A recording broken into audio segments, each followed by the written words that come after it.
A hora da graça, a hora da graça, a hora da graça. Com o pastor Felipe Costa. Segunda coisa que eu vejo, eles só enxergaram os obstáculos. Só enxergaram os obstáculos. Em vez deles olhar para a promessa, eles enxergaram as muralhas, eles olharam para a altura do gigante, só enxergaram os obstáculos, as barreiras, só enxergaram a circunstância contrária. E quantas das vezes na nossa vida é a mesma coisa, meus queridos irmãos?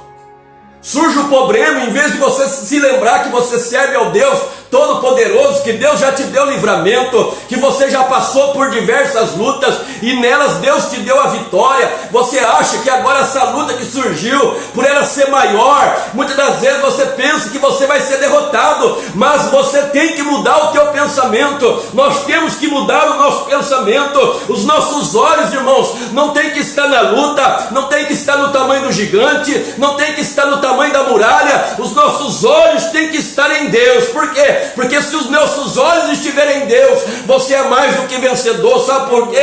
Porque quando você olha para Deus, você vai enxergar o tamanho dele, a grandeza dele, e você vai ignorar o tamanho do teu problema, porque o teu problema diante de Deus, ele não é nada. Aleluia.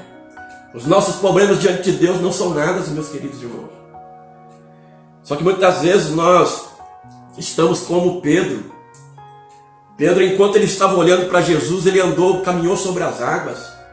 Mas quando Pedro começou a olhar a tempestade, o que aconteceu com ele? Ele começou a afundar. Então, quando nós deixamos de olhar para Cristo e começamos a olhar para a tempestade, nós vamos afundar. Por quê? Porque os nossos olhos têm que estar nele. É nele que tem que estar os nossos olhos. Ele é o nosso alvo. Ele é o autor e consumador da fé. Os nossos olhos têm que estar nele.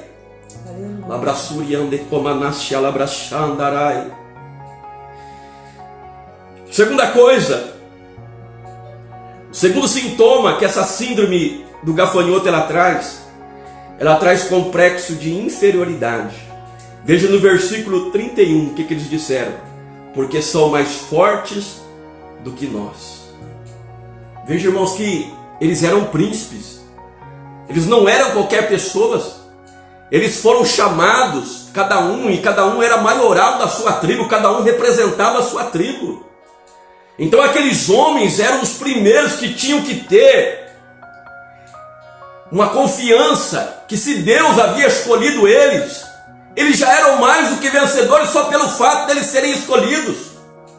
E esse também tem que ser o meu e o teu pensamento. Então, em nome do Senhor Jesus, tira esse complexo de inferioridade da tua vida. Para de achar que os outros são maiores do que você, meu querido. Para de achar que todo mundo pode, só você não. Que todo mundo vence, só você não. Você é um filho de Deus, você é príncipe, você é princesa do Senhor. Deus te escolheu, meu querido. Então pare com esse complexo de inferioridade. É, Deus, aleluia. Irmãos, nós somos crentes, nós somos filhos de Deus, irmãos. Só que muitas vezes nós nos esquecemos disso. Às vezes nós achamos que todo mundo vence, menos nós. Que todo mundo consegue, menos nós. E eu vejo muitas pessoas, até mesmo murmurando, reclamando. Por que nada dá certo na minha vida? É por causa da tua visão.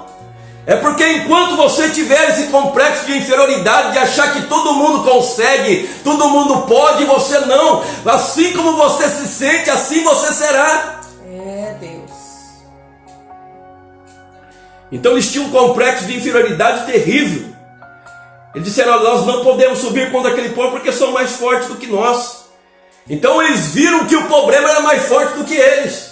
Se eu e você enxergar o problema mais forte do que nós, o problema vai ser mais forte do que nós mesmos. Mas se você disser como Davi, com meu Deus eu salto muralhas, com meu Deus eu passo pelo meio de um esquadrão, eu passo pelo meio de um exército. Olha a visão de fé que Davi tinha. Por isso ele foi vencedor, porque assim como ele imaginava, assim como ele pensava dele, assim ele era, assim ele foi. Aleluia.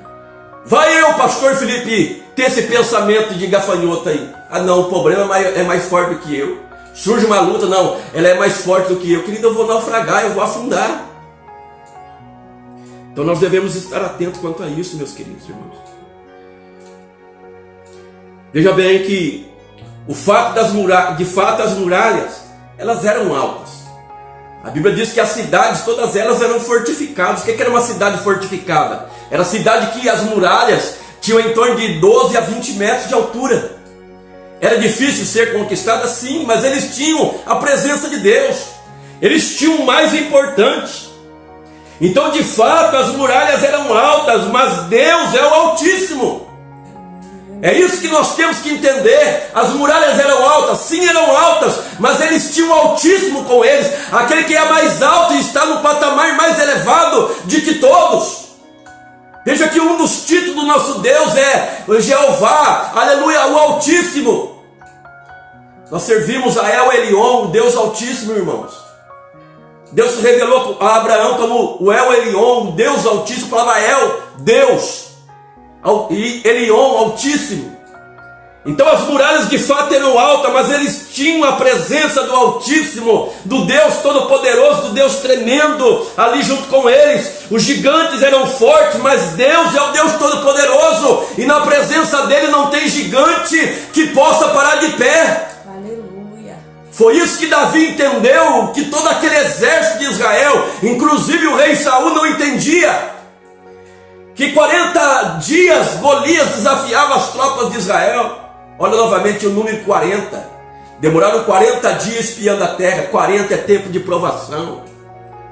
40 dias Golias zombando do exército de Israel, dizia: não tem homem para lutar comigo. Qualquer homem que me vencer em batalha, nós os filisteus vamos ser escravos da nação de Israel. Mas a Bíblia vai dizer que o próprio rei Saul corria, e junto com o rei Saul todo aquele exército, quando via Golias, saía correndo. Mas um dia chegou lá naquele vale, o vale de Elá, um jovenzinho chamado Davi. Quando ele viu aquele gigante desafiando as tropas de Israel, ele disse: quem é este incircunciso para desafiar o exército do Deus vivo? Olha a visão que Davi tinha. Era um jovem com cerca de 16 para 17 anos, mas ele conhecia o que era ter a presença de Deus e o que era ter aliança com Deus. Aleluia. Quem é este incircunciso? Circuncisão, símbolo da aliança entre Deus e o seu povo. E quantas das vezes, irmãos, nós diante do gigante, nós esquecemos que nós temos aliança com Deus? Nós nos portamos assim como o exército de Israel, nós nos portamos assim como Saul. Surge a primeira luta, você já se esquece, nós nos esquecemos que nós temos aliança com Deus. Deus firmou aliança com você, meu amado irmão. Essa aliança de Deus, aleluia, ela é inquebrável, só depende de você se manter fiel, porque se eu e você nos mantermos fiel, Deus permanece fiel, diz a palavra dele, porque ele não pode negar-se a si mesmo. Se você é fiel, ele é fiel também. A única pessoa que pode quebrar essa aliança é só você, porque se depender de Deus, ele jamais quebra, ele não te abandona, ele está contigo em todo e qualquer momento. Aleluia. Então Davi, ele viu o que aquele exército inteiro não viu, e Josué e Caleb também, eles enxergaram que todo aquele exército não enxergava.